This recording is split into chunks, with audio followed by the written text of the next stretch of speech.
Tienen un minuto. El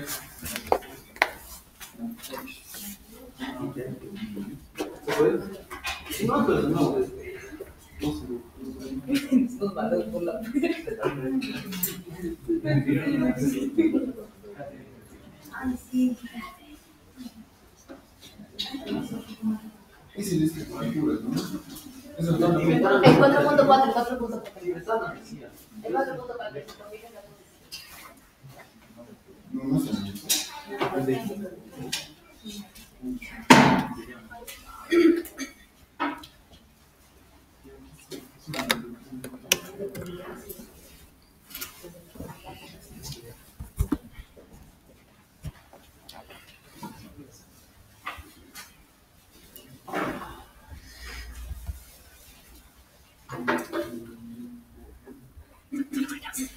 Así es.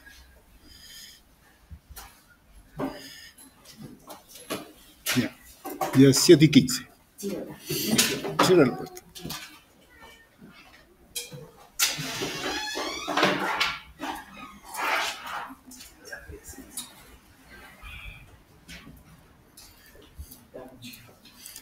Ya, yo creo que nos vamos a poner de acuerdo. Se entiende que debemos empezar a las 7, ¿no es cierto? Ya. Empezaremos a las 7. ¿La tolerancia de cuánto? 5 minutos.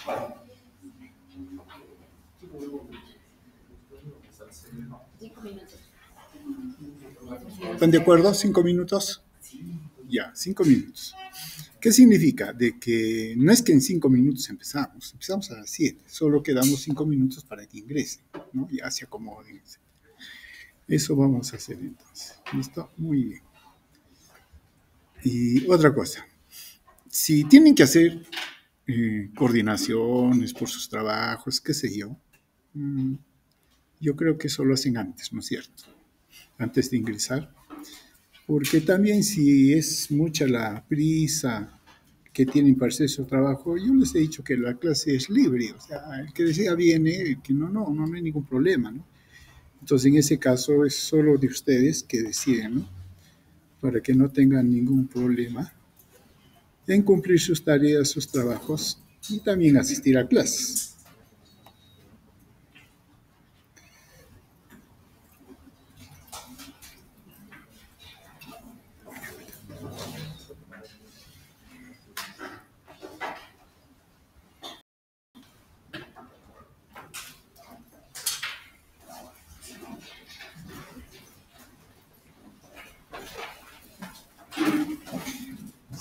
¿Se va a seguir moviendo? ¿Se va a seguir moviendo?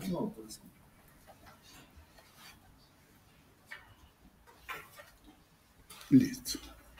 Muy bien, estábamos revisando todo esto del aparato digestivo y ahora vamos a entrar a lo que es la fisiología del intestino delgado.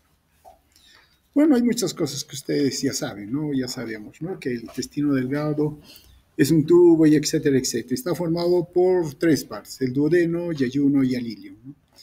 Ahora, termina cuando el intestino termina en la válvula iliocecal, cuando ingresa, digamos, el contenido hacia el intestino grueso, ¿no? Ahora, pongo que teniendo en cuenta estas regiones, vamos a considerar que la primera parte, que es el duodeno, principalmente es para la digestión, ¿no? Para la digestión, no metabolización, sino digestión de los nutrientes. Claro que también hay un poco de absorción, pero no es mucho prácticamente. La principal absorción se da en el yeyuno y en el ilion. En el yeyuno prácticamente se da también una buena proporción de la digestión de los alimentos, de lo que se ha ingerido. Y en la parte, en el ilion es prácticamente absorción. Prácticamente cuando llega al final del yeyuno, del ilion, es lo que va a llegar hacia el intestino grueso y prácticamente ya es sustancia fecal. Solo que todavía va a tener ciertos procesos en el intestino que de concentración, ¿no? Entonces, hay, digamos, esa distribución en cuanto a la función. Ahora, el intestino delgado también tiene sus características. Si podemos decir que el estómago se caracteriza principalmente por sus glándulas, ¿qué tipo, por ejemplo, la principal? La glándula oxíntica. Acá en el intestino delgado, como se tiene que dar la absorción, entonces la superficie tiene que ser mucho más amplia. Y para eso, entonces, es una mucosa que tiene una vellosidad, ¿no? Con epitelio cilíndrico de capas simples, donde hay células caliciformes y otro tipo de células que las vamos a ver. Pero como también aquí se hace digestión, hay glándulas conocidas como las criptas de Lieberkühn. Y si hacemos un recuerdo, ¿no?, de la histología, estas vendrían a ser las vellosidades, y en el fondo de las vellosidades, aquí, están las criptas de Lieberkühn, que vendrían a ser glándulas. Acá están las vellosidades y estas son las glándulas, ¿no? Ahora, todo ello está formado por fuera, por así decirlo, de la muscularis mucosae. Entonces, todo esto es mucosa. Ahora bien, entonces estas vellosidades son evaginaciones de la mucosa compuestas por un núcleo de tejido conectivo laxo, que es básicamente lámina propia, ¿no? Su longitud es, bueno, alguien ya los ha medido, 0.5 a 1.5 milímetros, y esto hace de que la superficie que se tenga en el intestino delgado amplíe como 10 veces, una gran superficie. Y esta sería la estructura de la mucosa, pero básicamente lo que estamos mencionando, ¿no?, de las vellosidades. Aquí se encuentran los enterocitos, que son células epiteliales con vellosidades. Luego tenemos la vellosidad intestinal, que básicamente es el epitelio o la vellosidad. Dentro de ellos están los vasos, pero a este nivel son capilares. Los vasos están acá. Si ustedes quieren, las arteriolas, las vénulas están acá en la muscularis, en la mucosa. Aquí es solo capilares. Entonces, toda esta estructura está simplemente para absorber, ¿no? Están los nervios, las criptas de Lieberkühn que hemos mencionado, y bueno, aquí está ya las capas musculares. Básicamente hay 4 tipos de células que debemos mencionar, ¿no? Aquellas que tienen que ver con la absorción, entonces son células absorbentes que se encuentran básicamente en la vellosidad y sobre todo en la parte más externa de la vellosidad. Están las células caliciformes que secretan moco, debido a que debe ser protegido la mucosa del intestino. Por uno, si estamos cerca del duodeno, de hecho viene con carga de pH ácido, ¿no? Pero después lo demás va a ser que se llama activado por enzimas, y entonces necesita protección estas células, ¿no? Están las células enteroendocrinas, que también las vamos a ver, que tienen que ver mucho con la secreción y control del tubo digestivo, y las células de Paneth, que se encuentran prácticamente en el fondo, pero tienen una función muy diferente, que prácticamente son células de defensa. Ahora bien, esta es la estructura, ¿no? 90% de las células son enterocitos, así se les denomina a las células que forman estas vellosidades, y 10% son células caliciformes. Son las que secretan mucina, que es lo que protege a la mucosa, ¿no? Y un pequeño porcentaje son células enteroendocrinas, células madre y células M, que se les llama, ¿no? Como mencionamos, el enterocito, que es la célula principal, ¿no? Bueno, está medido, tiene un núcleo alargado, superficie luminal con borde en cepillo, con microvellosidades, ¿no? Debajo del borde estriado hay una trama terminal con capa de filamentos finos transversales que le da movimiento a esta vellosidad. Los enterocitos forman un epitelio prismático en la mucosa, se encuentran en el intestino delgado y ¿qué más? Principalmente se encargan de absorción nutrientes, que vendrían a ser entonces las que absorben, pero también secretan agua y cloro hacia el lumen intestinal. Ahora bien, esta capa se renueva cada 5 días, 3 a 5 días. ¿No? Es bastante la renovación que se hace. ¿No? La mucosa del yayuno más bien presenta un ritmo más rápido de renovación celular que el resto de epitelios del organismo. Como mencionamos, las criptas del Lieberkühn, que se encuentran en el fondo entre vellosidades, que estarían acá, son glándulas tubulares, ¿no? Y llegan hasta las musculares mucosae. ¿Qué tienen estas células? ¿No? Contienen las células indiferenciadas, células madre, que dan origen a los enterocitos, células caliciformes y células de Paneth. Ahí son células indiferenciadas. De aquí se derivan las otras células. ¿No? Las células caliciformes liberan mucina con secreción de merocrina. ¿A qué se refiere? Hay secreción a nivel de intestino como en otro lugar, sí, y es bien variado. Y básicamente podrían ser secreciones holocrinas, merocrinas y apocrinas, ¿no? Las secreciones holocrinas, en estas secreciones son las células que se descaman, producen o tienen el contenido que ha de ser secretado, liberado, entonces maduran, se multiplican, maduran, captan, producen y son las células las que se salen. Y al desprenderse son metabolizadas, destruidas y liberan su contenido. Ejemplo, y si sabemos de una. No estamos en el duodeno. Estamos en el intestino. ¿No? Claro, las células que ustedes están mencionando también son ciertos. ¿Nosotros secretamos fierro?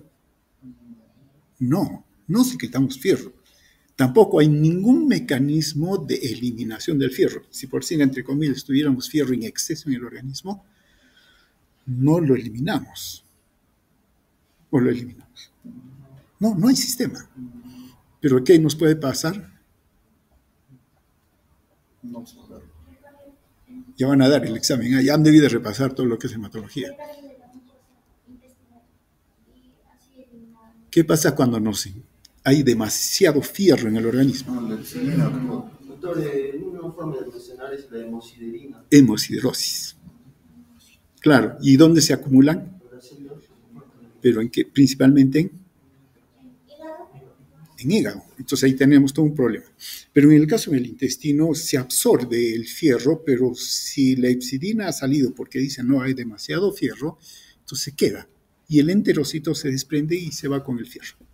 No es una secreción intencional, básicamente, pero se podría ser considerada una secreción holocrina. La secreción merocrina, que sí son secreciones producidas por las células al conducto y estas salen, ¿no? Tenemos las células que liberan enzimas digestivas, por ejemplo, a nivel del intestino delgado.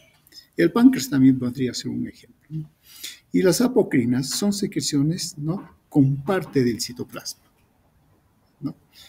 Por ejemplo, las células caliciformes secretan moco, claro, pero con parte de su citoplasma. Entonces, son 3 tipos de secreciones que se dan a nivel del intestino, ¿no? Eso no significa que son solo a este nivel ese tipo de secreciones. Están las células de Paneth dispersas en el fondo de las criptas con capacidad fagocítica, sintetizan lisozima y otras sustancias bactericidas. Enterocito, que son las células que absorben, como mencionamos, y están las células enteroendocrinas. Estas células, por ejemplo, dan lugar a hormonas y en la parte proximal del intestino delgado predominan las células productoras de colecistocimina, secretina, ¿y qué cosa hacen? Liberación de bicarbonato. Me pregunto, me responde. Es cierto, la colecistocimina, pancreatimina tiene que ver con la contracción de la vesícula para la liberación de la bilis, cierto, pero tiene también otras funciones, también la secretina. Son las que le devuelven la señal al estómago. ¿Y qué cosa hace? Está el péptido inhibidor gástrico, la motilina. La motilina, no vamos a hablar de la motilina, ¿no? Más adelante lo vemos. En el ilion predominan las células productoras de enteroglucagón, sustancia P neuroendocrina. Las células productoras de serotonina y somatostatina están en ambas porciones, ¿no? Es en la parte anterior y, digamos, posterior del duodeno. Las glándulas de Brunner. ¿Qué son las glándulas de Brunner? Un tipo de líquido alcalino. Ya, viscoso, alcalino, claro, su compañero sabe leer, ¿no? Entonces, Como le dijo, sí son glándulas que secretan una sustancia alcalina, pero están por encima de la desembocadura de la ampolla de Vatel para neutralizar el ácido, porque a ese nivel no tiene cómo neutralizarse. Entonces dañaría el duodeno. cierto, están principalmente a nivel del duodeno, pero ¿cuál es la diferencia con las criptas de Lieberkühn? Están en la submucosa. Están en la submucosa. Si vemos acá, esta es la velocidad, esta sería la cripta de Lieberkühn y estas más bien están acá. Otra forma de verlo es esa aquí, ¿no? Las velocidades, acá están las criptas de Lieberkühn, musculares mucosae, y acá están las glándulas de Brunner.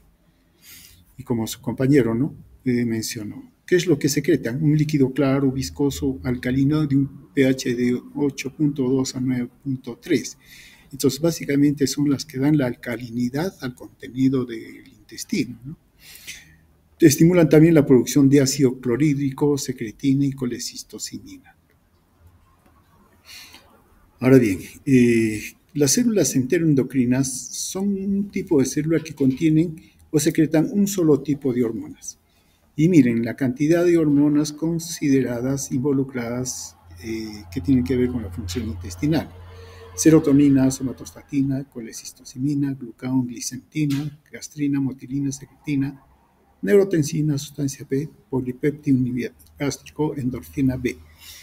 Todas estas que se llaman hormonas y tienen que ver con el control no solo del intestino propiamente, ¿no? Sino también con el estómago para su función. Algunos ejemplos de estas células enteroendocrinas, las células S, que se llama enterocromafines, ¿no? Se encuentran a lo largo del tracto digestivo y secretan serotonina, ¿no?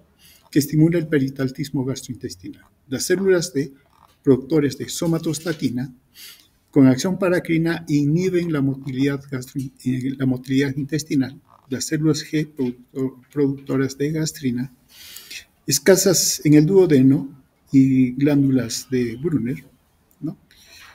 Las células S, productores de secretina, células I, que producen colecistocimina, que estimulan al páncreas también.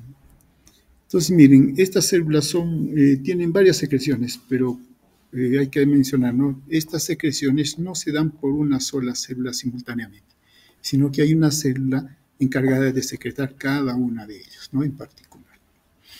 Entonces, acá hay gran cantidad de secreciones, de enzimas y todo lo demás, y también de protección. Y esa protección depende del glucocáliz, ¿no?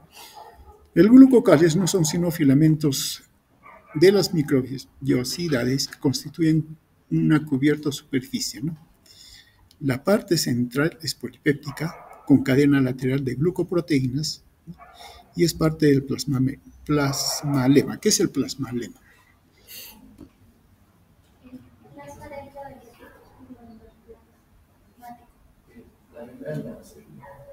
Es la membrana celular, ¿no? Y claro, hace su prolongación y se encuentran allí, ¿no? Y estos son, y tiene un grosor de 0.1 a 0.5 micrómetros, ¿no? Ahora bien, este glucocáliz está compuesto principalmente por proteoglicanos, glucosaminglucanos, y este sería la molécula que se le conoce como el GAG, la principal, porque a ella está unida los proteoglicanos y también las glicoproteínas. Esto forma una red hidratada, ¿no? Fuera de la membrana celular, ¿no? Incluye glucolípidos, tiene componentes proteicos como mucinas, moléculas y adhesión. Por eso ese moco que tiene el intestino es bastante, digamos, consistente, ¿no? y eso protege entonces a la mucosa intestinal. También es resistente a los agentes mucolíticos y proteolíticos, que sobre todo son enzimas, ¿no? Y también puede ser inclusive sustrato para proceso digestivo. Por ejemplo, la amilasa pancreática y otras enzimas intraluminales son absorbidas por la gran superficie creada por estos filamentos a este nivel. Su función: en caso de los glucosaminoglicanos, actúan como un relleno en la matriz extracelular, fijando y reteniendo agua para la hidratación y amortiguación. Dan lugar a una resistencia mecánica a los tejidos, especialmente en el tejido cartilaginoso, pero claro, no sería en nuestro caso. Participa en el proceso inflamatorio, en la coagulación y señalización celular. Los proteoglicanos son compuestos de matriz extracelular, ¿no? Y dan soporte estructural, inclusive a tejidos y órganos. Por eso que las vellosidades pueden mantenerse, ¿no? A pesar de que haya presión y todo lo demás, pueden mantenerse y mantener la superficie ampliada, ¿no? Para la absorción. Ahora bien, interactúan con componentes como la matriz, con factores de crecimiento para modular la señalización celular. También ayudan en la unión entre células y la protección contra agentes externos. Las glicoproteínas son fundamentales para el reconocimiento intercelular y formación de tejidos, sobre todo en las superficies de las células plasmáticas. Es lo que generalmente hablamos cuando hablamos del glucocáliz, ¿no? Participan en adhesión celular y otras estructuras en la lámina basal, cumplen funciones inmunológicas, ¿no? Aquí, digamos, se fijan en inmunoglobulinas, anticuerpos, y actúan como receptores también a nivel de la membrana. Con toda esta estructura, a nivel intestinal se da los movimientos, el movimiento peristáltico, que se inicia con una distensión de la pared intestinal desde el contenido intraluminal. Es el momento en el cual desde el estómago llega el quimo, el quimo y distiende. Y mientras va avanzando, entonces va distendiendo, y ese es el principal estímulo para que haya la contracción. ¿Quién controla eso?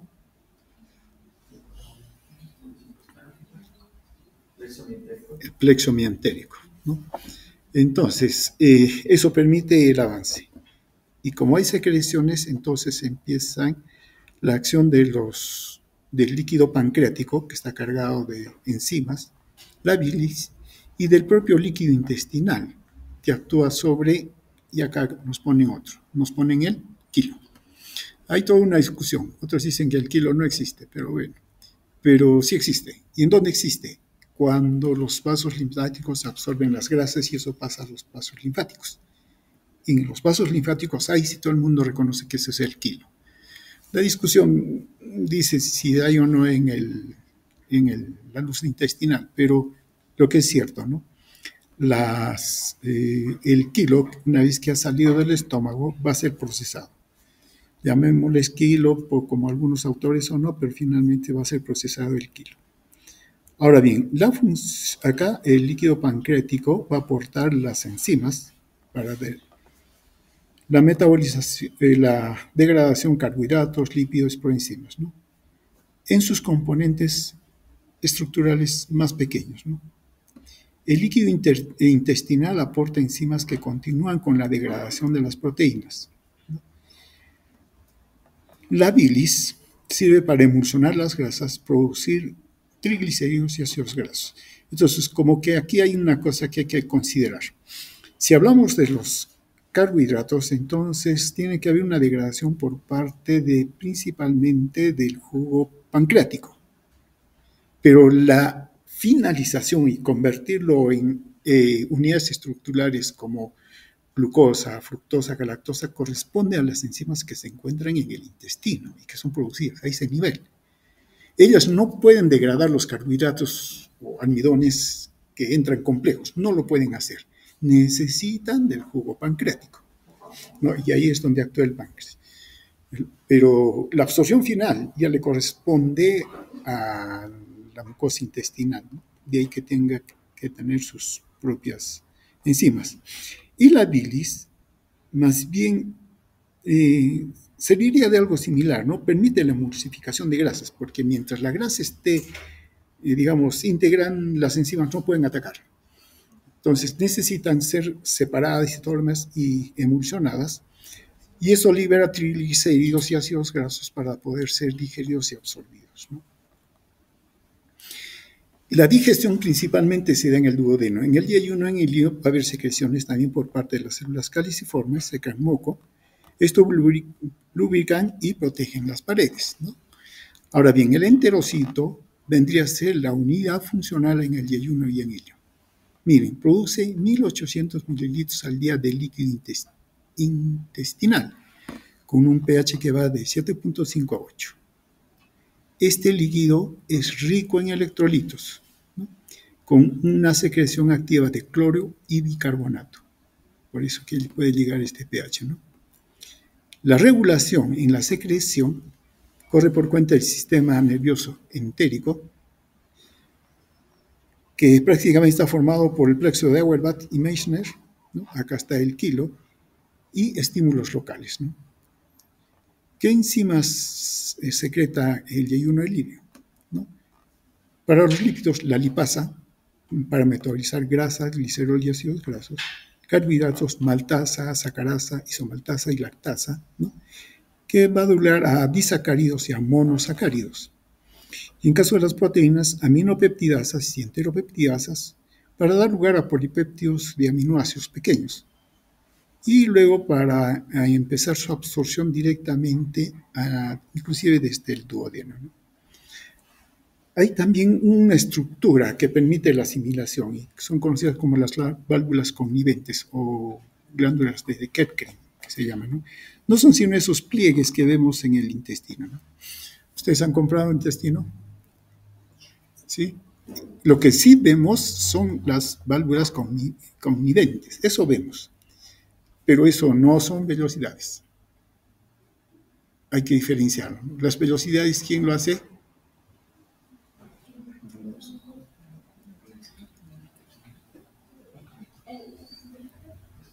Miren, hay válvulas conniventes. La mucosa que forma las vellosidades intestinales. Y las vellosidades intestinales, ¿qué tienen? Enterocitos. ¿Y qué tiene el enterocito? Microvellosidades. Miren, con todas esas estructuras, la superficie entonces de absorción pues, es enorme, ¿no? Que tiene el intestino. Como mencionamos, aquí ocurre la digestión enzimática, ¿no? Y prácticamente casi toda la absorción.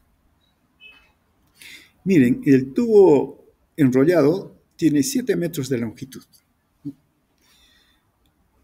El intestino delgado se subdivide todo lo que sabemos, ¿no? Ahora bien, la bilis y el jugo pancreático vierten al duodeno a través de la ampolla de Vater, ¿no? Donde se encuentra la mezcla del quimo, ¿no? Y las glándulas intestinales secretan el jugo intestinal, ¿no? Entonces, el contenido gástrico se mezcla con las secreciones de las mucosas, el jugo pancreático y la bilis. Y se completa la digestión a nivel de la luz, ¿no?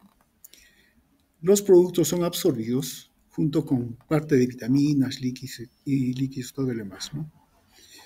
Miren, la superficie absorbente del intestino aumenta 600 veces por presencia de las estructuras que hemos mencionado, ¿no? Ahora bien, los movimientos del intestino mezclan y amasan el contenido intestinal. El quimo lo impulsan hacia el intestino grueso mediante contracciones de segmentación.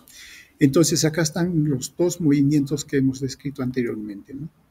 Los movimientos de segmentación y los movimientos peristálticos. La secreción diaria en volumen, también lo comentamos, 1.5 a 2 litros, ¿no? Esta secreción se da por las glándulas intestinales simples, criptas de Lieberkühn, que secretan el líquido isosmótico. Las glándulas de Brunner secretan moco alcalino viscoso que protege a la mucosa, ¿no? La composición es similar al líquido extracelular, de 5 a 7. La mayoría de enzimas están presentes en la secreción de las células de mucosa, de modo que el jugo exento de células tiene pocas proteínas. Pero hay enteroquinasas, amilasa intestinal, pequeñas cantidades de inmunoglobulina A. La función de todo es promover un medio acuoso facilitando la reacción hidrolítica de los procesos digestivos, ¿no? En caso de los carbohidratos, ¿qué tenemos? La amilasa salival, la amilasa gástrica, que claro, muchos dicen que no hay amilasa gástrica, sino que es la misma amilasa salival que llegó hacia el estómago, ¿no? Quedaría. Son las primeras en actuar y son las que hidrolizan los polisacáridos a oligosacáridos, pues estructuras grandes, ¿no? Ahora bien, sí hay la amilasa pancreática, y la amilasa pancreática sí hidroliza a oligosacáridos y disacáridos, vale decir, sacarosa, maltosa, galactosa, que no son absorbibles por los enterocitos. En las microvellosidades, en los enterocitos, sí están las enzimas conocidas como las disacaridasas y ascienden los oligosacáridos a monosacáridos. Entonces, ¿qué tenemos acá? Acá tenemos la amilasa, ¿no? La enzima salival y pancreática, si quieren, ¿no? Y eso da lugar a que los azúcares en el intestino se degraden a sacarasa, lactasa, maltasa, ¿no? Y más bien en el ribete están las disacaridasas, el ribete en cepillo que le llaman de los enterocitos, y entonces acá está la sacarasa, lactasa, maltasa, y acá sí se obtienen la glucosa, fructosa, galactosa, que son absorbidas. Ahora, el transporte de los monosacáridos o absorción, ¿no? por el intestino está mediado por transportadores. Por el lado luminal está el cotransportador sodio-glucosa, pero también galactosa, que ya lo conocemos. ¿Dónde lo conocemos? En el riñón. Es la misma, ¿no? Pero trabaja a nivel de la luz. Y también actúa de la misma manera, gracias a la gradiente del sodio, ¿no? Entonces se absorbe glucosa y también galactosa. La fructosa más bien tiene un transportador especial, el GLUT5. Una vez que ingresan a la célula, el GLUT2 es el que más bien va a sacar a la galactasa, a la glucosa, también puede sacar la fructosa, pero principalmente a la glucosa y a la lactasa. Y más bien la fructosa sigue su camino por ese mismo transportador, pero que se encuentra al otro lado, el GLUT2. Entonces, de esta manera se absorben los monosacáridos, ¿no? Y entran a disposición. En caso de las proteínas, tenemos las proteínas, son degradadas por las proteasas. Tenemos proteosas, pectonas, polipéptidos. Estas no son enzimas. ¿Qué cosas son?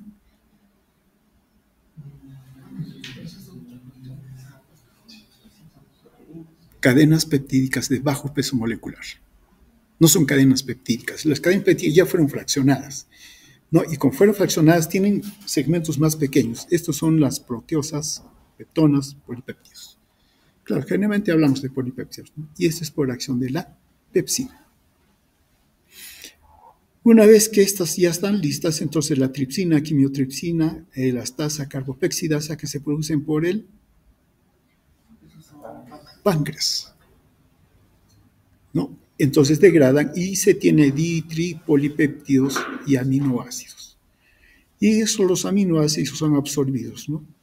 Entonces esto es el proceso de absorción de proteínas a nivel de la mucosa intestinal. Los ditripéptidos son absorbidos o transportados a través de este cotransportador, hidrogenio y ditripéptidos. La pregunta es, ¿de dónde sale este hidrogenio? Y está en gradiente, ¿ah? Porque es el que da la fuerza para que entre y funcione esta máquina.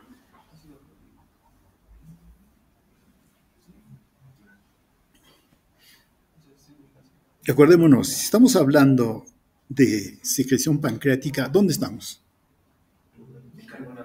Duodeno, estamos en duodeno.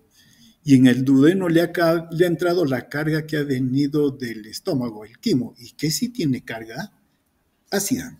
Entonces tiene tienen hidrogeniones, hay concentración de hidrogeniones, entonces pueden ser absorbidos acá. O bueno, va a actuar para que se absorban los triglicéridos. Los aminoácidos son absorbidos mediante el cotransportador sodio-aminoácido, que también lo conocemos. Y péptidos pequeños más bien son absorbidos mediante procesos de transcitosis, ¿no? Endocitosis, luego se transfiere y exocitosis. No seríamos exocitosis, sino pinocitosis. Entonces son absorbidos, ¿no? En cuanto a los lípidos, de los lípidos es un poco más complejo, ¿no? Lo que ingerimos son triglicéridos, fosfolípidos, colesterol y ésteres de colesterol, ¿no? Ahora bien, tenemos los triglicéridos para empezar y la lipasa lingual y la lipasia gástrica empiezan su acción, ¿no? Tenemos ácidos grasos y triglicéridos parciales, ¿no? Aquí se necesita la emulsión de las sales biliares y de la lecitina para que se pueda dar la emulsión y entonces la lipasa pancreática, la colipasa, pueda alcanzar a estas estructuras. Una vez que las alcanza, las degrada. ¿Y qué podemos tener si estamos hablando de triglicéridos? Monoglicéridos y dos monoglicéridos, si está bien, porque acá está la glicerina con un ácido graso, nada más. Pero los otros se han liberado. Entonces tenemos aquí, ¿dónde estamos? Dos ácidos grasos que se han liberado del triglicérido y por eso quedó como monoglicérido. Los otros dos se fueron y son ácidos grasos libres, ¿no? Por otro lado tenemos el fosfolípido y acá sí, la fosfolipasa 2 la que va a actuar, ¿no? Y tenemos los ésteres de colesterol y necesitamos los colesteroles esterasas para liberar al colesterol. Bien, pero eso se hace gracias a que estas estructuras forman una estructura, las grasas forman una estructura conocida como la micela. Una vez que está formada la micela, permite que pueda atravesar toda esa capa de glicocálidos que hemos mencionado hasta llevarlos a las microvelocidades. Hasta allí lo lleva. Caso contrario, las grasas no podrían atravesarla.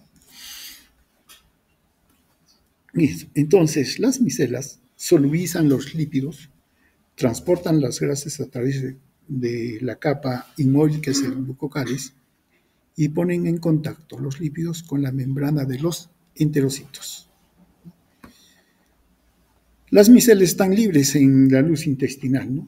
Y esto se ha producido porque el ácido, la bilis, hizo posible que se formara estructuras. ¿Pero qué cosa tiene la bilis para que pueda hacer esto? Claro, tiene sales biliares, pero tiene algo. Tiene el ácido cólico. Tiene el ácido cólico, ¿no? Ahora, en los enterocitos hay pequeñas cantidades de ácidos grasos, pasan directamente a la sangre, ¿no? La mayoría se esterifican, bueno, todo lo demás, ¿no? Entonces acá hay un proceso de digestión a nivel de las grasas. Miren, antes de eso, acá tenemos monoglicéridos que ingresan, ácidos grasos, fosfolípidos y colesterol, ¿no? Cuando ingresan al enterocito, inclusive otras vitaminas van a formar lo que se llaman los kilomicrones, y son los kilomicrones los que se van por linfa. Por eso le llaman a ese contenido en la linfa kilo, es el kilo, porque están los kilomicrones, ¿no? Y entonces son vasos quelíferos. Entonces, quien define qué es un kilo es prácticamente estas estructuras, los kilomicrones. Ahora, eso no está en la luz, por eso es la discusión en cuanto a la denominación, pero se entiende que los procesos que se dan están claros, ¿no?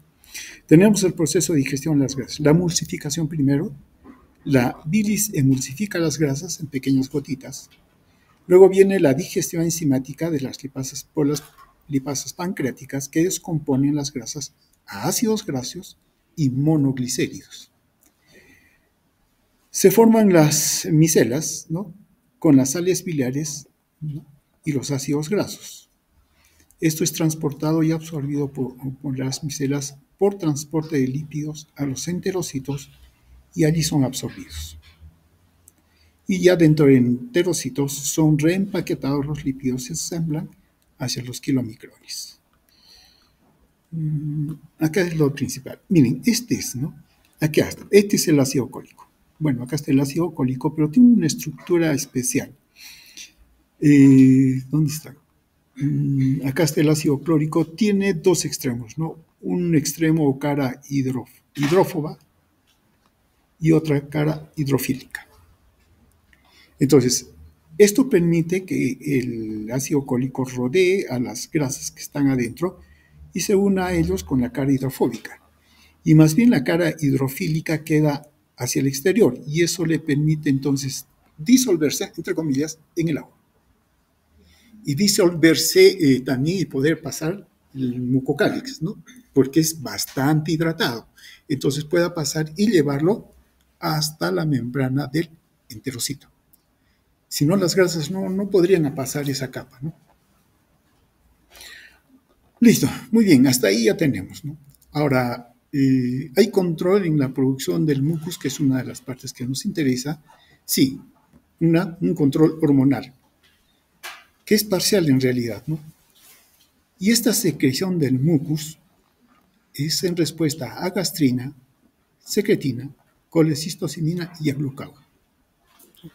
Y el control nervioso también interviene por el sistema parasimpático, que lo estimula, y el simpático, que lo inhibe. No hemos hablado del esfínter pilórico, pero vamos a tener que hablar del esfínter ileocecal. Ya, tienen sus fibras musculares circulares a este nivel. El sistema parasimpático estimula el peristaltismo, ¿no? Pero cierra las válvulas. No, perdón, los esfínteres. O sea, cierra el esfínter pilórico y cierra la válvula ileocecal. La cierra, ¿no? Ahora bien, el sistema simpático más bien inhibe el peristaltismo y abre las válvulas. Claro, son válvulas, también son así, ¿no? Y los deja pasar, ¿no? Hacen ese juego porque no tendría sentido el peristaltismo si solamente funcionara solo y las válvulas estuvieran abiertas. Simplemente en la primera se pasa. No le da tiempo para que haya el reflujo y la digestión y todo eso, ¿no?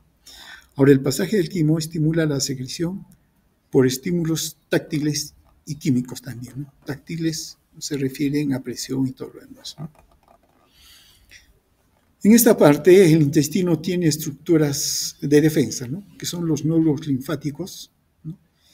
Se encuentran en la íntima vinculadas con las células M, constituidas por células dendríticas, linfocitos, y entre ellos está la secreción de inmunoglobulina A. Aquí es donde estaríamos. Estamos hablando de estas estructuras, ¿no?, con vasos linfáticos en algunos casos. Y hay dos tipos de estructuras: el tejido linfático asociado a tubo digestivo, sistema gástrico difuso, que está en las velocidades, y el organizado, que se encuentra debajo del epitelio, ¿no?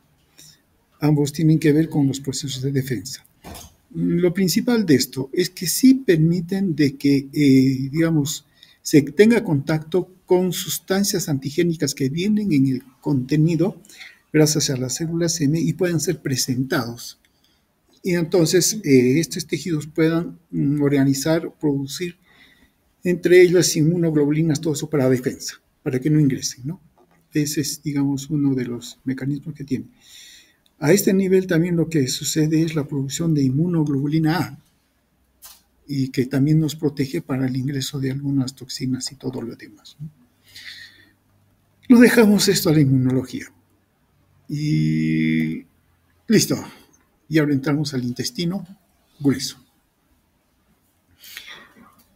¿Qué tenemos en el intestino grueso? Dos funciones principales que hace el intestino grueso.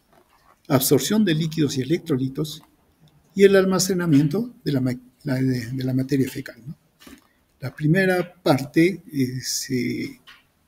que cumple el intestino grueso se le llama como colon absorbente y el otro es el colon de depósito. Ahora bien, a diferencia del intestino, el colon no posee actividad motora cíclica, ¿no? Digamos, contracción, peristaltismo y segmentación. No tiene ese tipo de motilidad. Es similar lo que tiene, pero hay algunas diferencias, ¿no? Lo que tiene son contracciones intermitentes de amplitud baja y alta. ¿Eso qué significa? Digamos, son contracciones, ¿no?, que se dan lentamente, ¿no?, pero en cantidad. Y alta también porque pueden distenderse más. Por eso el intestino es intestino grueso, ¿no? Puede distenderse y dan estas contracciones. Las contracciones de amplitud baja son de corta duración en brotes, en sentido anterógrado y retrógrado, y aumentan el tiempo disponible para la absorción e intercambio de líquidos y electrolitos. Y las contracciones de amplitud alta, de forma más coordinada, y suscitan movimientos de masa. Todos ellos se dan por activación colinérgica. Los movimientos del colon. Hay dos tipos de movimientos. Los movimientos de mezcla, y que dan lugar a esas contracciones con distensión a la vez, ¿no?, que son conocidas como las austras. Cuando dibujamos el intestino, lo dibujamos con bolitas. Ya, esas son las austras, ¿no? Ahora bien, ¿por qué las austras?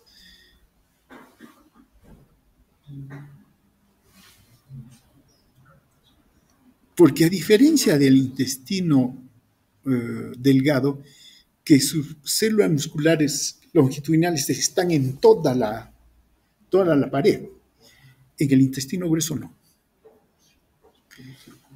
Y se tiene como una especie ahí lo que se le produce, ¿no?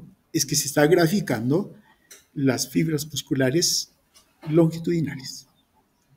Y como dejan espacio, entonces hace que la mucosa, el intestino pueda distenderse y forman las austras, ¿no? Dan lugar a movimientos propulsivos, movimientos en masa, ¿no? Estos son los movimientos entonces de mezcla de las austras. Son contracciones segmentarias circulares de 2.5 centímetros, o sea, son amplias, por contracción del músculo longitudinal. Claro, ese músculo se les conoce como tenias cólicas, ¿no? Son extracciones largas, ¿no? La porción no estimulada es la que sobresale y forman lo que se llama las austras. Máxima intensidad de esta contracción se da en 30 segundos, desaparecen en 60 segundos. O sea, son lentas. El ciego, colon ascendente se desplazan con dirección anal, ¿no? Pero también hay esos anterógrados, pero también hay estímulos retrógrados, ¿no? El contenido es ordeñado empujando lentamente en 8 a 15 horas. Es lentísimo. Los movimientos propulsivos, que son en movimientos de masa, ocurren 3 veces por día, en unos 15 minutos en la primera hora del desayuno, o a los 15 minutos después del desayuno. Es un tipo de movimiento peristáltico modificado. Da lugar a un anillo de constricción en respuesta a distensión o irritación en una zona del colon, ¿no?, del colon transverso. Los 20 centímetros de colon siguiente pierden las austras y se contraen como una unidad. Y esto empuja el contenido a la siguiente porción, ¿no? La contracción se desarrolla cada vez con una fuerza que dura 30 segundos, se relaja 20 a 3 minutos. Luego sobreviene otra contracción en masa en la zona más alejada. Eso va avanzando, ¿no? La serie de movimientos en masa se completan en 10 a 30 minutos y luego van a reaparecer al mediodía. Claro, después se tomó el desayuno, hubo un estímulo y entonces se produce lo que hemos mencionado, ¿no? Una contracción, todo eso que dura 30 minutos, todo, y luego ahí se detiene. Supuestamente sería hasta el almuerzo, no, hasta el mediodía. Entonces, la masa llega al recto y bueno, ahí se tiene el deseo ya de evacuación, ¿no? Ahora bien, ¿cómo se inician los movimientos de masa del intestino? Por dos reflejos, el reflejo gastrocólico y el reflejo duodenocólico. Los dos tienen el mismo mecanismo. ¿Cuál es? Distensión del estómago del duodeno porque llegó el contenido. Esto va a ser a través del sistema nervioso autónomo.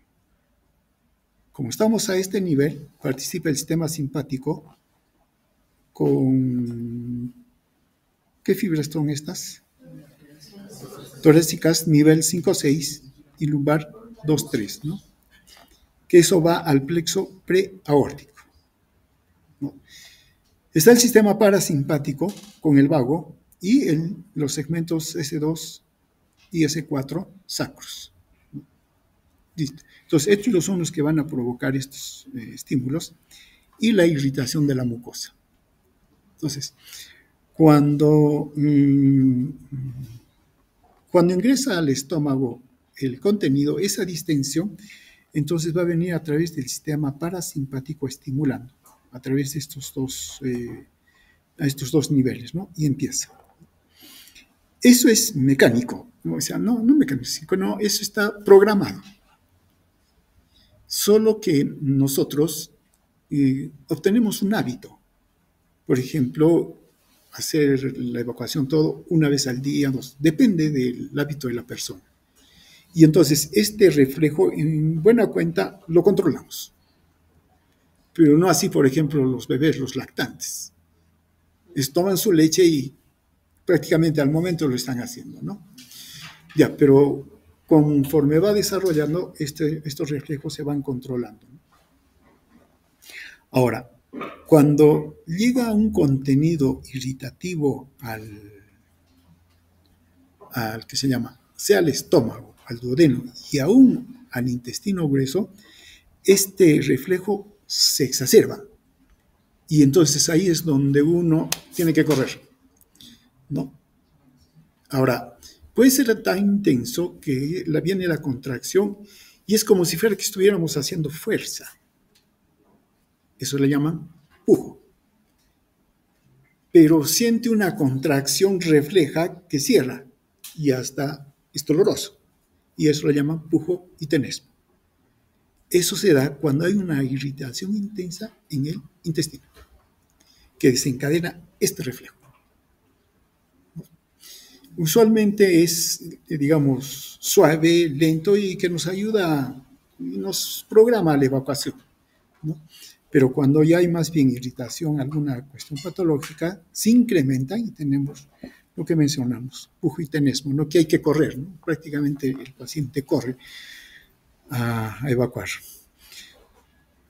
Ahora bien, la última parte, la región anorrectal, que es donde prácticamente se produce la eliminación, la digestión, es una unidad anatómica funcional, ¿no? Que hace continencia y hace digestión. Continencia requiere adaptabilidad de la pared del recto, ¿no? Y sí es una respuesta de acomodación, ¿no? Depende también de un control neurogénico del piso pélvico y también de mecanismos funcionales de los músculos esfínteres internos y externos, ¿no? El anillo anal o esfínter anal tiene dos componentes, el interno y el externo. El interno es por fibras musculares lisas y el externo más bien musculares estriadas. Entonces, esto está bajo control consciente. Y más bien depende de los reflejos, ¿no? La digestión y la eliminación es un movimiento en masa del colon, ¿no? Y se da también favorecido por elevación de las presiones intraabdominales y rectales y la relajación del piso pélvico. ¿Qué tenemos? Acá está la unidad atómica que mencionamos, este es el recto y acá está el esfínter, ¿no? En caso del recto, que vendría a ser esta estructura, ¿no? Y que termina finalmente en el ano. ¿Por qué se llama mesocolon pélvico?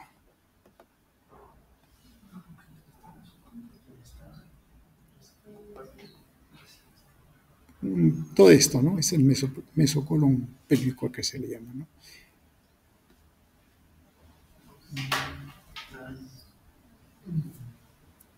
Es el meso de las estructuras serosas que cubren El mesenterio. Claro, es el mesenterio. Y que le llega, digamos, que está pegado, ¿no? al piso pélvico prácticamente, ¿no? Está pegado, ¿no? De ahí que tiene su nombre.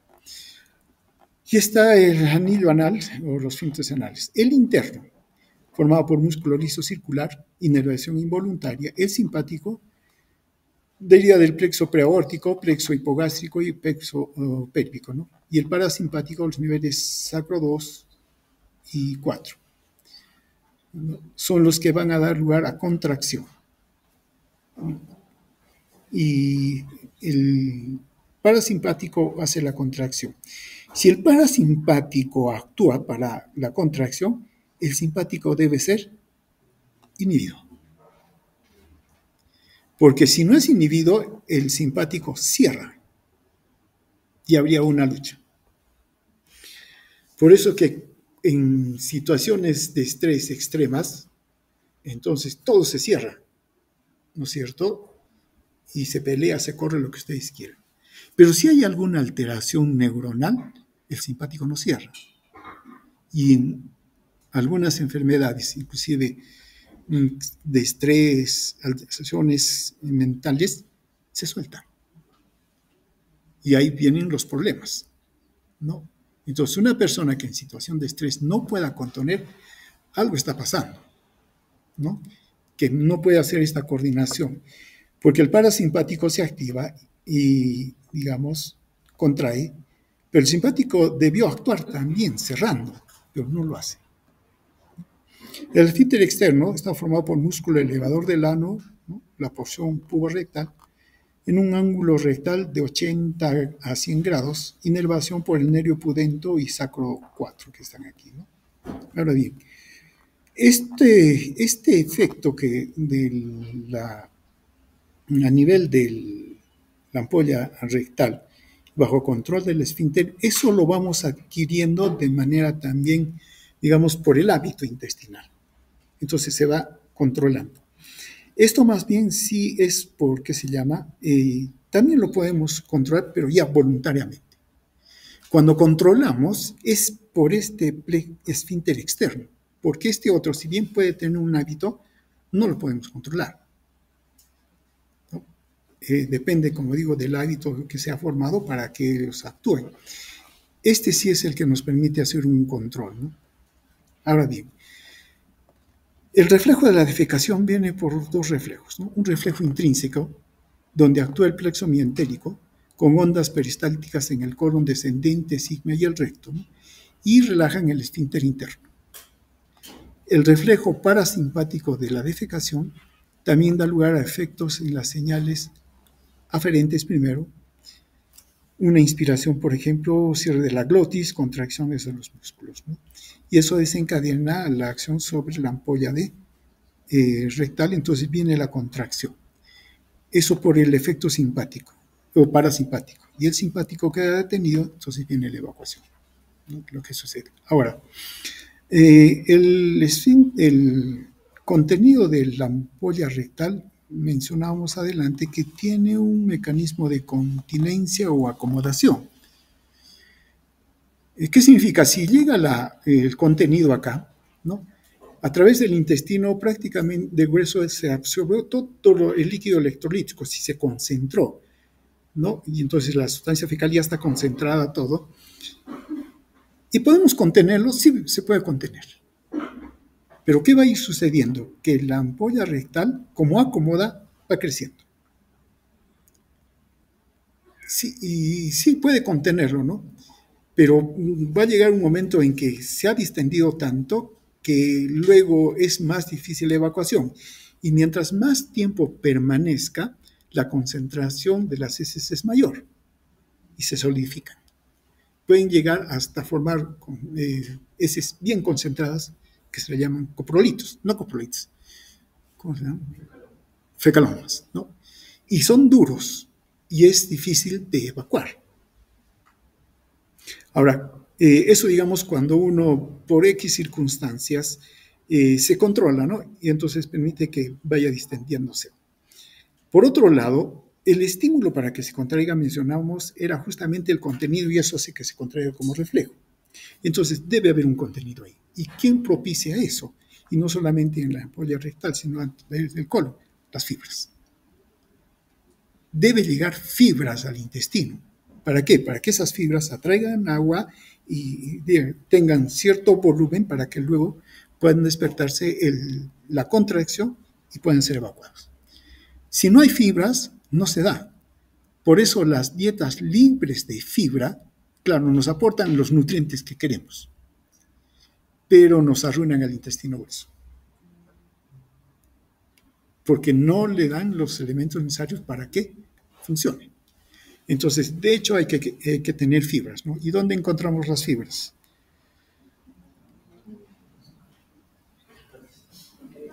Frutas y verduras. Claro, frutas necesariamente, no hay otra cosa, ¿no? Claro, también está en la avena y hay otros que están, ¿no? Ahora bien, a este nivel se da lo que es absorción y secreción y por lo tanto intercambio de líquidos y electrolíticos y secreción del moco. ¿Qué tenemos? La función principal del intestino todo, miren, es la secreción y la digestión y absorción. ¿Cuánto de líquido se da a nivel de todo el tubo digestivo? Con la ingesta, 2 litros. Producción salival, 1500. Jugo gástrico, 2500. De la bilis, 500 mililitros. Jugo intestinal, 1000 por lo menos. Jugo pancreático, 1500. ¿Cuánto de líquido y electrolitos? De entre 7 a 8, 9 litros. Todo eso tiene que ser absorbido en el colon. Claro, no estrictamente, ¿no? Porque mientras va pasando al ilion, también en el ilion se está absorbiendo todo. Pero miren, finalmente el colon es el que tiene que absorber todos esa cantidad de líquidos y electrolitos. Por eso, si es que el intestino se detiene, ¿cómo se llama eso? Ilio paralítico, eso no se va a absorber. Y todo se pierde. Simplemente una deshidratación. La diarrea, que es aumentada esa evacuación y todo lo demás por X motivos, elimina líquidos y electrolitos. Y ese es el problema, perdemos líquidos, ¿no? Ahora bien, si estamos a nivel del intestino ya grueso, hay varios mecanismos que permiten la absorción de estos líquidos y electrolitos. Miren, están los mismos mecanismos que habíamos mencionado para prácticamente el riñón. El ingreso de sodio por canales, el ingreso de sodio por su gradiente y junto con él el cotransporte de cloro, por ejemplo, la contratransportación entre el sodio sale el hidrógeno, la salida del bicarbonato, el ingreso de cloro, ¿no? Acá el sodio se absorbe de forma activa, el agua en forma pasiva, siguiendo al sodio a lo largo de la gradiente, el potasio y el bicarbonato se secretan en forma activa hacia el colon, ¿no? El cloro sigue al sodio por un cotransportador y también está el intercambiador de bicarbonato. Claro, estos son los mecanismos, ¿no?, que estamos mencionando. Y a el otro extremo, hacia el espacio intersticial, está la bomba de sodio, potasio, ATPasa. Miren, tiene el mismo diseño con el cual actúa el riñón, ¿no? Tiene el mismo principio para la absorción, ¿no? Ahora bien, la secreción de moco se da por las criptas de Lieberkühn que habíamos dicho, que predominan en las células mucosas. Ahora, la secreción de moco con moderadas cantidades de iones bicarbonato por estímulo táctil, o sea, del contenido que hay en la luz del intestino, ¿no? A su vez, protege estas secreciones de las escoriaciones y proporciona un medio absorbente para la materia fecal, ¿no? Estimulación parasimpática, aumento notable de la secreción del moco y peristaltismo colónico, ¿no? Los trastornos emocionales aumentan la secreción expulsando moco viscoso. La irritación causa la diarrea y es un aumento de la secreción de agua, electrolíticos, etc. Ya nos vamos acercando a lo final. En cuanto a los ácidos grasos de cadena corta y flora bacteriana. Miren, hablábamos de las fibras. Dentro de las fibras, ¿qué cosa llegan? Ácidos grasos de cadena corta, acetato, butirato, propionato, y que son producidos por fermentación bacteriana de los carbohidratos no digeribles de la dieta, las fibras, por fermentación de la fibra dietética y por la microbiota intestinal. Son también fuente de energía para la mucosa del colon, sobre todo para los colonocitos, ¿no? Proporcionan a los colonocitos energía para los procesos de transporte activo para el sodio, ¿no? Tienen efecto protector, estos ácidos grasos, y también efecto antiinflamatorio. La ausencia de fuentes en la dieta da lugar a atrofia de la mucosa. Entonces, ¿qué significa? Que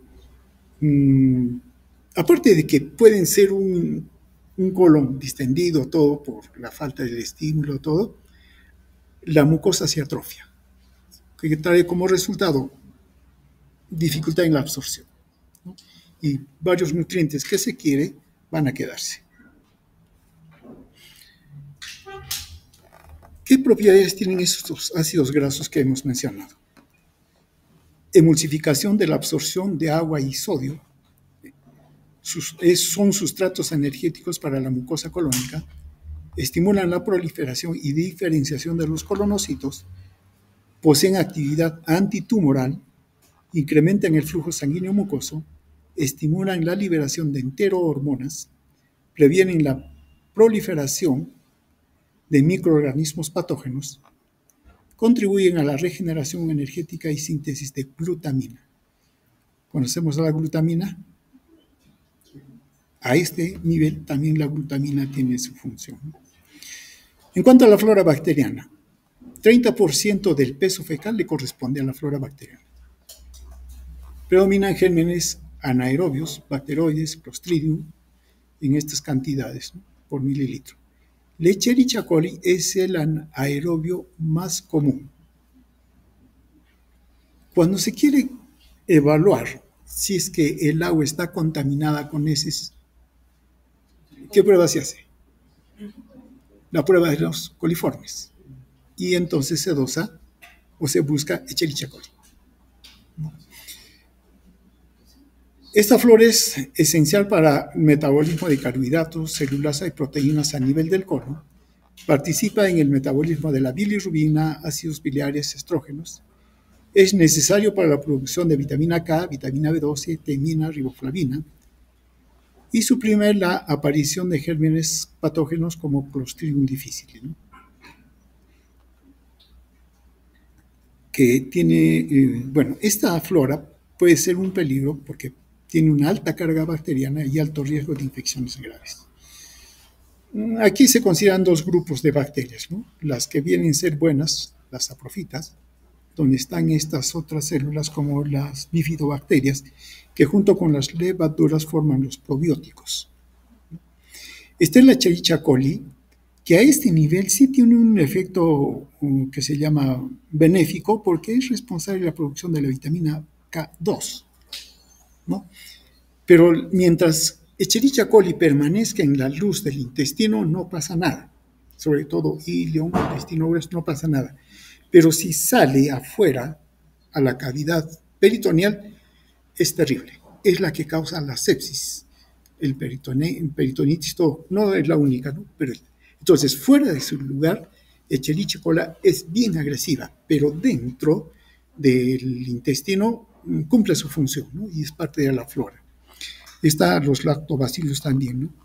Y sí, definitivamente, más bien hay otras bacterias que son controladas por las primeras que hemos mencionado. De todas ellas, Clostridium difficile es uno de los que se tiene más problema. Y usualmente cuando se administran, por ejemplo, fármacos que son de amplio espectro, barren con todas las bacterias, cierto, pero a nivel intestinal barre también con la flora. Si los barre a ellos, entonces estos crecen, y sobre todo, Clostridium difficile. Y lo que da son a infecciones severas de intestino, que si no se controlan, sí, y pueden llevar por un desequilibrio hidroelectrolítico y todo lo demás, colitis pseudomembranosa se le llama, y que es difícil de tratar. Entonces, lo principal es evitar que se llegue a esa complicación. Bueno, en cuanto a la composición de las heces, acá está su composición: agua 3/4 partes, materia sólida 1/4 parte. Y está compuesto por bacterias muertas, grasas, materia inorgánica, proteínas, productos no digeridos, pigmentos biliares y células epiteliales. La coloración se debe a la estercobilina y a la urobilina. El olor es producto dado por la fermentación de la flora residente, y lo que se tiene son gases como indol, escatol, mercaptol, ácido sulfídrico, ¿no? Que vendrían a ser. Y es lo que compone los gases intestinales, ¿no? Entre 30 a 40 mililitros de gas predominan nitrógeno, hidrógeno, CO2, amonio, amoníaco. Metano. En minoría sulfídrico, amoníaco, mercaptán, aminas volátiles, ¿no? El nitrógeno procede del aire ingerido en menor cantidad de la sangre por difusión. Esto es hidrógeno y esto es metano, ¿no? Se produce por fermentación de carbohidratos, ¿no? Que difunden también en la sangre y son eliminados por el aire expirado. Cuando hay estreñimiento, todos estos gases son absorbidos a la circulación y pasan al sistema nervioso, y de ahí que la persona padezca de cefalea. Claro, es porque ha contenido, y estos gases que debían ser eliminados son absorbidos a sangre, y entonces causan, ¿qué se llama? Cefalea. Por otro lado, hay varias sustancias que también van a ser llevados hacia el hígado, y el hígado tiene que metabolizarlos. El hígado sufre. Y han visto las personas que como hábito, ¿no?, que son frecuentes de estreñimiento, ¿no? Y a veces cada 3 días a la semana, el hígado está trabajando y su color de la piel es característico. Se nota, ¿no? Si no, mírense el espejo. Es una coloración como si, no es mancha, pero va a ese tono. Y si uno lo ve y el estómago está distendido y tiene cefalea, uno pregunta su hábito, y si a uno le cuenta que es así, ya, está en problemas, ¿no? Y por eso les digo, mírense en el espejo, y cuando estén estreñidos, mírense también, están en problemas, y esas personas sí, ¿no? Entonces, claro, ahí hay un problema porque todo lo que el intestino debió eliminar, ¿no?, está siendo absorbido. Y eso sí es tóxico para el organismo. Y el primero en sufrir es el hígado, porque es el que está recogiendo, ¿no? Y listo, hasta aquí llegamos. Este es el resumen de lo que hemos mencionado. Muy bien. Listo. Con eso hemos terminado todo el intestino. ¿A qué nos falta? el metabolismo. Ah, no, faltan dos temas. Hígado, claro, y páncreas. Son dos temas que están faltando. El hígado lo vamos a hacer prácticamente, en la práctica lo vamos a revisar allí, ¿no? Y solamente nos quedaría páncreas. Pero páncreas lo podemos tratar con, claro que no vendría a ser sistema endocrino, porque ahí está la insulina que se ve, pero ahí podemos repasar al páncreas completo. Entonces, ¿qué nos queda? Metabolismo. Claro, solo haremos metabolismo. ¿Han visto esas láminas que están en el laboratorio? Ya, ese es el metabolismo.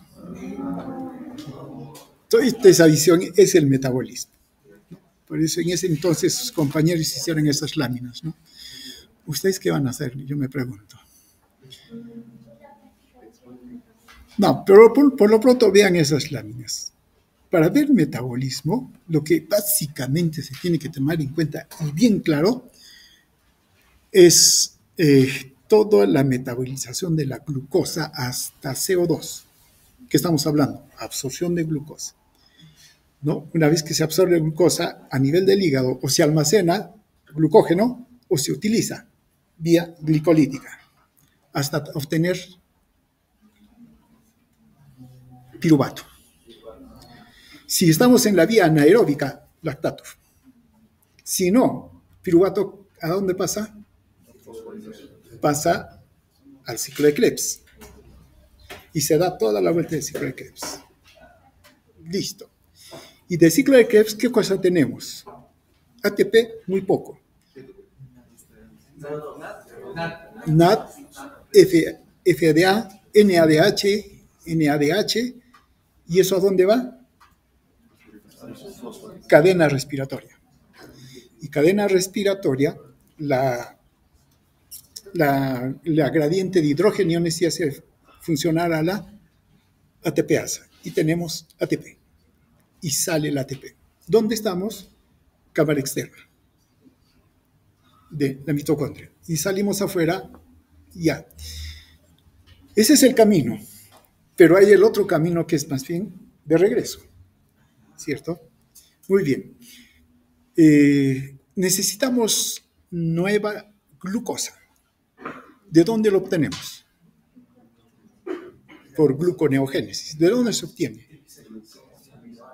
Triglicéridos, puede ser. Aminoácidos. Lo que significa, los aminoácidos, ¿cómo se metabolizan? Ya lo dijimos. Claro, ya lo dijimos hace un momento. Claro, también de las grasas también ya lo dijimos. Porque al final, ¿qué estamos teniendo? Fosfolípidos, ácidos grasos, colesterol. Ya los tenemos. Si el organismo quiere utilizarlos, los utilizará, pero si no, los va a almacenar. Tendríamos que hablar ahí toda la vía endógena y exógeno de las grasas. Listo, lo dejamos ahí. Los aminoácidos son sintetizados por las células y degradados porque los necesitamos. ¿Cómo nos sirven para formar glucosa? La vía de la gluconeogénesis. Y entonces van a hacer que ellos ingresen al ciclo de Krebs o a la vía glicolítica por diferentes puntos. ¿Cómo se llama eso? Y eso lo han hecho en bioquímica. ¿Qué es lo que tiene el aminoácido que no le permitiría ingresar al ciclo de Krebs?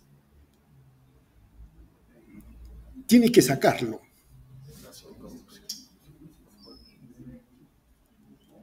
El grupo amino tiene que sacarlo, si no, no puede. Y eso se hace mediante enzimas transaminasas. Por eso existen las transaminasas. Quitado los aminoácidos, ya la cadena de carbono sí puede entrar al ciclo de Krebs o a la cadena. Y ingresan allí, el ciclo de Krebs total está dando vueltas y se va para arriba. Tiene ciertos lugares por los donde tiene que ir, porque hay puntos que son no reversibles, hasta llegar a glucosa 6-fosfato y luego se va a glucógeno. Listo, se da toda la vuelta. ¿Qué más nos queda? Hay rutas alternas de los carbohidratos. Hay una ruta alterna que no sirven, puede servirnos, pero es una ruta alterna que nos sirve sobre todo para formar NADH. Y esa sustancia oxidoreductora sí la va a necesitar sobre todo para la metabolización de lípidos. Allí lo va a utilizar. ¿Cómo se llama? El ciclo de las pentosas. Que está a un ladito de la vía glicolítica, a un ladito está. ¿No? Listo. Miren, ¿se dan cuenta? O sea, hay un esqueleto que tiene que ver con toda la metabolización de la glucosa, ciclohexaps y formación de ATP. A esa vía vienen los demás, ¿no? Los ácidos grasos, los aminoácidos y todo lo demás. Entonces, por lo pronto, sí tienen que recordar porque lo han hecho en bioquímica. Eso lo han hecho. Entonces, recordar todas esas vías. Lo único que nos queda acá en esta parte es cómo funciona en conjunto, ¿no? Nada más. Y cómo se controlan. Y listo. Muy bien. Esa es la última parte que nos faltaría más bien. ¿Listo? Muy bien. Si no hay preguntas, lo dejamos aquí. Sí. Sí, la motilina. ¿Qué tiene la motilina? Tiene una acción a nivel del estómago, del intestino, y es la que hace la contracción. Quien se le opone a la motilina, ¿cuál es? La somatostatina. Es la que se le opone, porque inhibe la contracción, ¿no? Tal vez ahí sí tendríamos que darle una revisada a todas estas hormonas, porque son las que juegan, ¿no? Para controlar el tránsito intestinal. Sí, podríamos estar haciendo un repaso de puro hormona, puro péptido, nada más, ¿no? Que son los controles. Sí. Ya, lo prepararemos entonces. ¿Listo? Muy bien, entonces si llegamos hasta aquí, nos vemos el día miércoles. ¿Listo?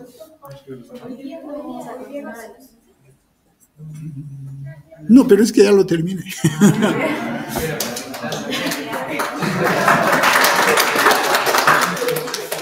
Sí, pensé que me iba a demorar más, pero no me demoró mucho.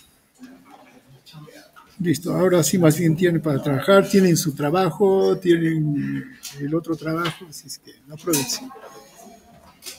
Más bien, ya quedamos para el examen, ¿no? El lunes. ¿Y la presentación de trabajos? Ya, tienen para presentación el trabajo, ¿a qué hora? A las 11. A las 11. ¿Listo? La presentar acá. ¿Listo? Listo. Entonces, aprovecharemos ya que tenemos tiempo. El trabajo de investigación a las 11. ¿Listo? Nos vemos entonces acá a las 11.